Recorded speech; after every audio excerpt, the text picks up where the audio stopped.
Nós fizemos uma gestão fecunda e criativa na Prefeitura de Belo Horizonte. Entre os motivos, sem dúvida, a participação efetiva da sociedade foi o elemento mais presente.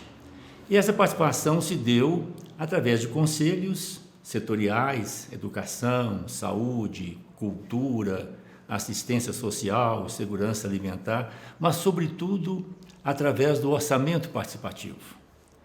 Uma experiência belíssima, porque as pessoas exercem efetivamente os seus direitos e deveres de cidadania. As pessoas saem de si e se colocam na perspectiva comunitária, na perspectiva do bem comum. Eu vivi momentos assim inesquecíveis. Eu vi comunidades empobrecidas abrirem mão de reivindicações absolutamente justas, necessárias, em função de outras demandas mais urgentes, porque os representantes de todas as comunidades visitavam, os bairros, as comunidades onde estavam sendo colocadas as reivindicações de políticas públicas e de obras públicas. Essa vivência, lembro muito bem também que no início, o primeiro ano do orçamento participativo, houve uma demanda bem grande de reivindicações bem específicas, quase que pessoais, familiares, de quarteirões, Depois nós fomos vendo o crescimento, as pessoas vinculando as suas reivindicações mais pessoais, familiares, com as reivindicações comunitárias, compreendendo que valores, obras comunitárias, políticas públicas incidiam também na sua vida. Foi então esse processo pedagógico foi também muito gratificante para a gente viver. Eu penso que a democracia participativa que nós vivemos em Belo Horizonte, através do orçamento participativo, além de tornar as pessoas melhores, mais conscientes, mais solidárias, é também um remédio muito eficaz para combater a corrupção, porque os representantes, os delegados, delegadas do orçamento participativo acompanham a implementação das políticas públicas e a execução das obras, porque tem interesse em que elas andem e sejam bem feitas, e com isso o andamento e a correta aplicação dos recursos públicos.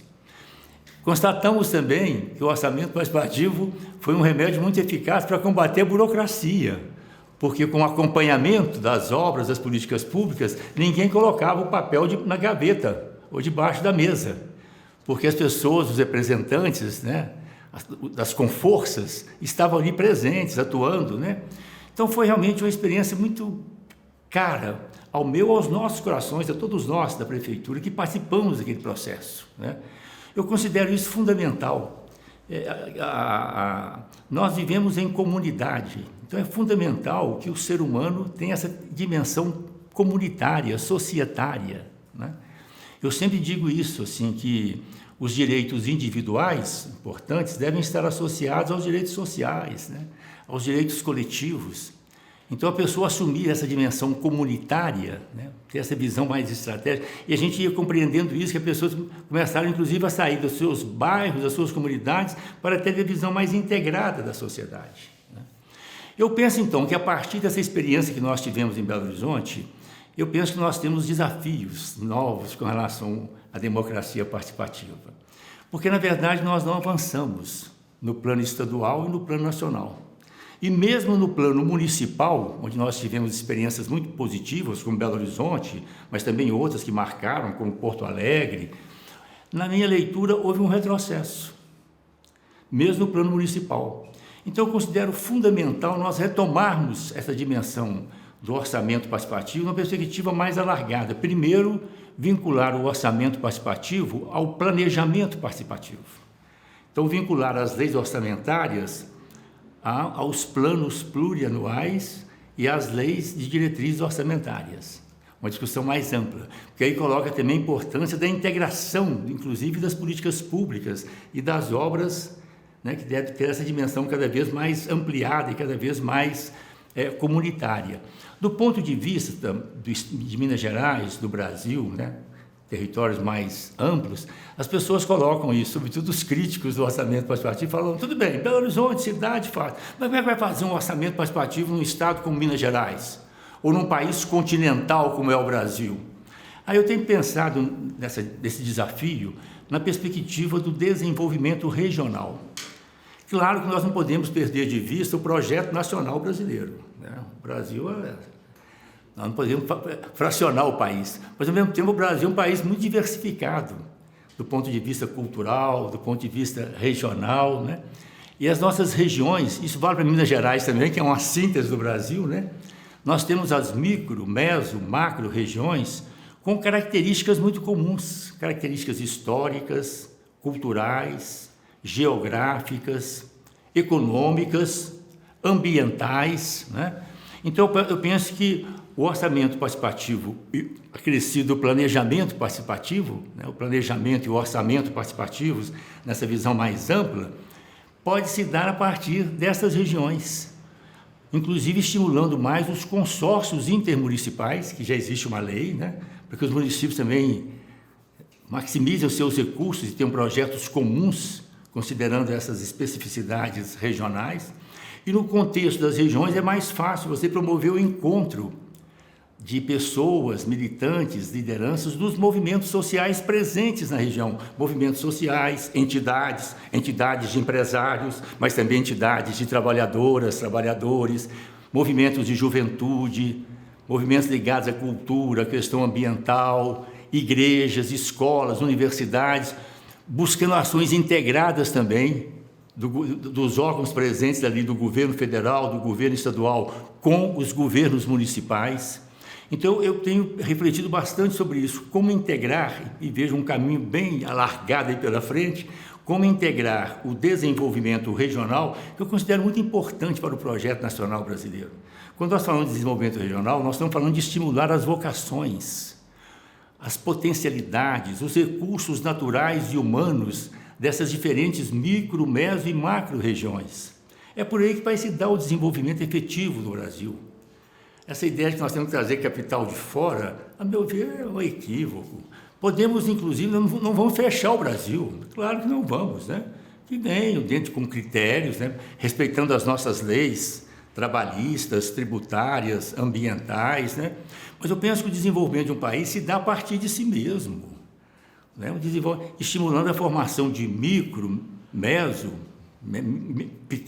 pequenos, médios empresários locais, regionais, estimulando a economia solidária, estimulando a agricultura familiar, o cooperativismo, a agroindústria, considerando essas vocações, né?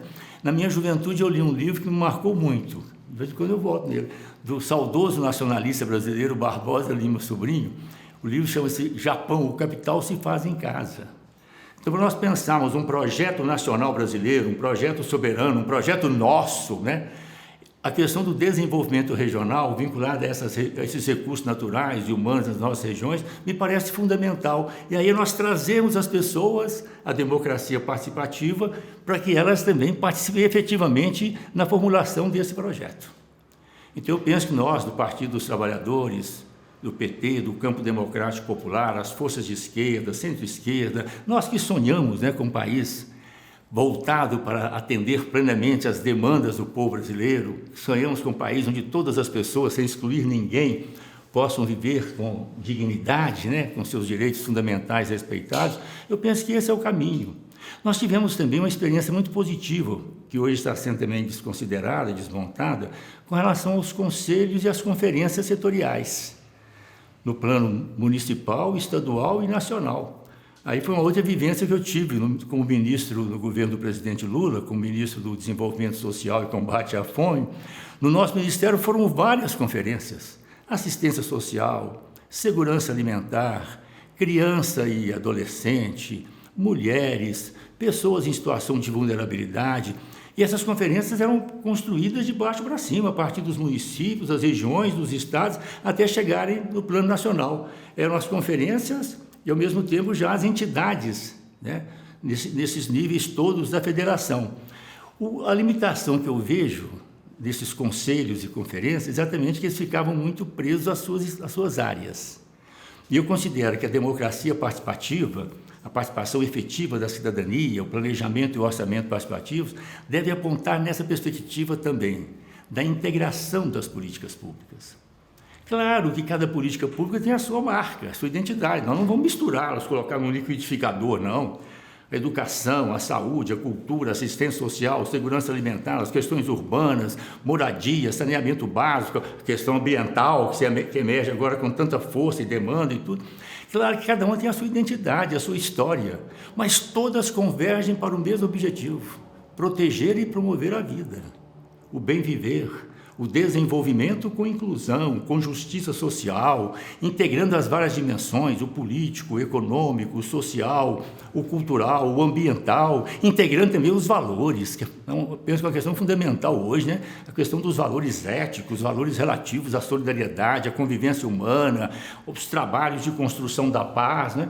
Então eu penso que o desafio hoje é nós buscarmos uma integração dessas ações, dessas políticas públicas, respeitando as suas especificidades, mas buscando as suas convergências, pesquisas comuns, debatendo a questão orçamentária entre elas também. Eu me lembro muito que nas conferências cada um tratava do seu aspecto. É fundamental que cada um, quando a gente faz no orçamento participativo, como as diferentes comunidades são visitadas por representantes de outras comunidades, fundamental também no campo das políticas públicas que haja essa integração. Então eu vejo assim com muita esperança na retomada que nós queremos para o nosso país, para Minas Gerais, que volte com muito vigor a questão da democracia participativa, o planejamento e o orçamento participativos, vinculados ao desenvolvimento regional, e o desenvolvimento regional vinculado a essa visão integrada e possibilitadora das políticas públicas. É com este sonho que a gente continua na vida pública.